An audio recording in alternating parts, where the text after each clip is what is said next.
pergaulan bebas. Nah, di sini Ibu ulas kembali materi yang sudah lampau ya.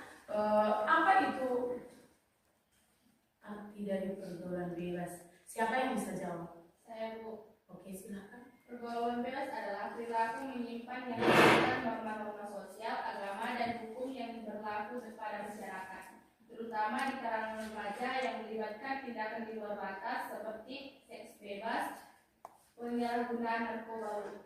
Oke, betul. Kasih tepuk tangan untuk kemudian di sini ada lagi buat pertanyaan, apa itu dampak daripada pergaulan bebas? Siapa yang bisa jawab?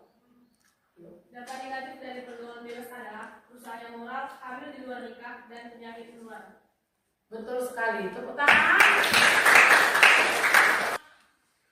Materi kita untuk hari ini yaitu tentang temperamental dan hawa nafsu. Mungkin barangkali anak-anak ibu sudah sering mendengar kalimat ini, tidak asing lagi, ya kan? Ada tujuan materi kita untuk hari ini yaitu kenapa kita mesti mempelajari daripada temperamental ini.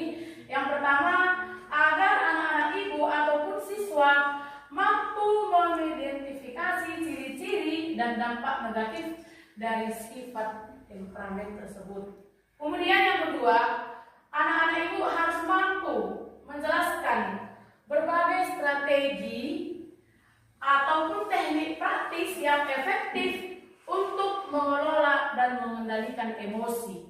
Apalagi ya kan, kalian masih berjiwa labil, umurnya masih muda-muda, pasti banyak yang memiliki sifat hal negatif ini. Jadi setelah nanti kita pelajari, kamu mampu bagaimana cara untuk mengendalikannya, kamu mampu untuk mengaplikasikannya gitu. Kemudian nomor 3, mampu menerapkan setidaknya satu teknik sederhana untuk menunda ataupun meredakan reaksi temperamen saat menghadapi situasi, ya. Apa pemicu daripada temperamen itu kamu harus tahu. Dan kamu juga harus tahu bagaimana untuk mengendalikannya. Apalagi di dalam Islam kan, kalau kita dalam keadaan marah, apa yang harus kita lakukan? Contohnya dari duduk, berdiri dulu. Tetap gak ada marah kita, temperamen kita. Kita disuruh untuk berwudu, ya kan? Oke.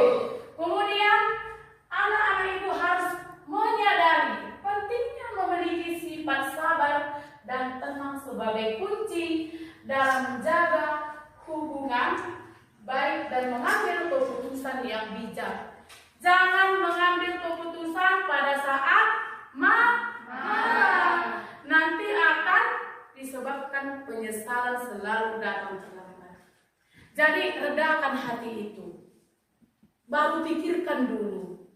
Paham sampai sini nakku? Paham. Lebih memperdalam materi kita, saya tanya dulu untuk anak-anak ibu. Ini ada pertanyaannya, apa itu temperamen dan hawa nafsu?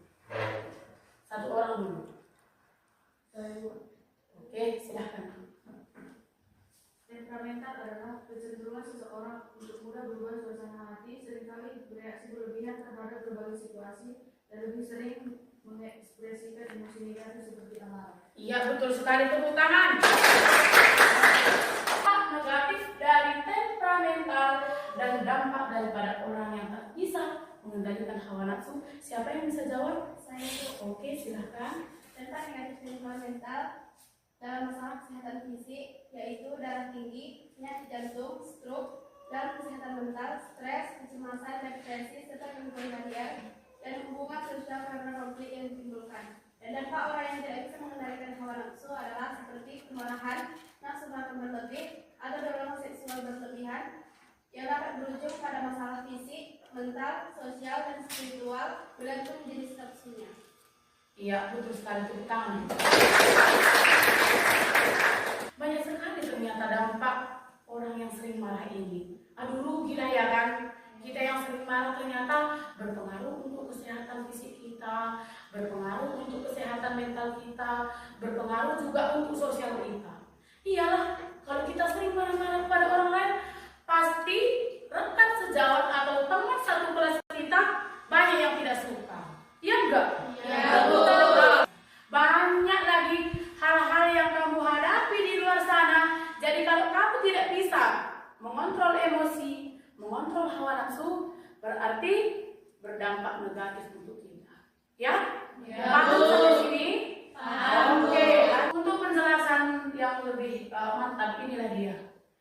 Temperamen merupakan merujuk kepada kecenderungan seseorang menunjukkan perubahan suasana hati yang cepat. Kemudian nomor 2, hawa nafsu. Apa itu hawa nafsu? Ini dalam konteks, ada dia dalam konteks psikologi, filosofi, spiritual, merujuk pada keinginan, hasrat ataupun dorongan batin yang kuat dan seringkali berlebihan, yang jika tidak dikendalikan dapat mengarah pada tindakan yang merusak diri sendiri ataupun orang lain.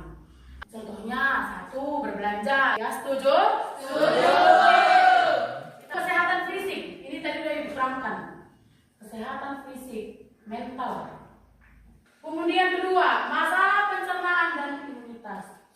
Orang yang sering marah pasti suka menyendiri ataupun tidak selera makan, stres berlebihan. Paham sampai sini? Paham. Rasa marah ternyata memiliki efek samping yang buruk. Dilihat dari sisi medis, psikologis, mental, dan emosional, rasa marah yang berlebihan tidak hanya berdampak buruk untuk kesehatan, tetapi juga dapat merusak kehidupan sosial dan hubungan interpersonal.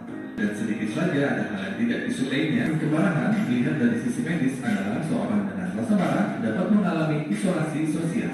Masyarakat tentu saja akan menjauhi seorang yang diketahui memiliki rasa marah, moody, dan temperamental. Sesaat Anda memiliki reputasi sebagai seorang yang pemarah, maka kemungkinan orang lain menjauhi dari Anda akan semakin besar. 4. Kemarahan cenderung membuat Anda mengalami inflamasi dan nyeri otot. 5. Rasa marah memperburuk kondisi jantung. Pernahkah Anda merasakan peningkatan detak jantung Anda secara tiba-tiba saat sedang marah? Menurut para ahli, rasa marah dapat menyebabkan jantung berdetak sampai 180 kali per menit. Itu adalah 7 dampak negatif yang orang yang memiliki sifat temperamen.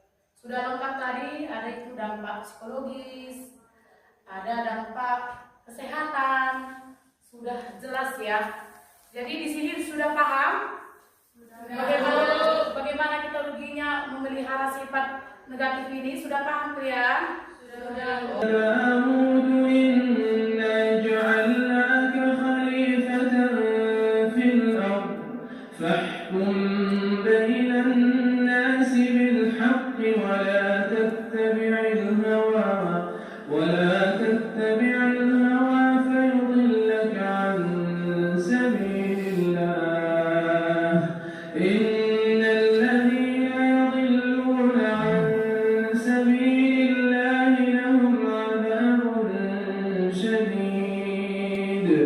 لهم عذاب شديد بما نسوا يوم الحساب.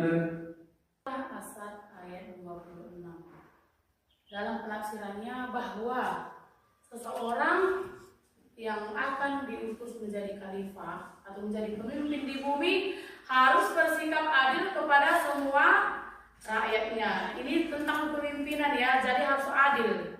Dan tidak bisa hanya mengandalkan nafsu diri sendiri. Paham?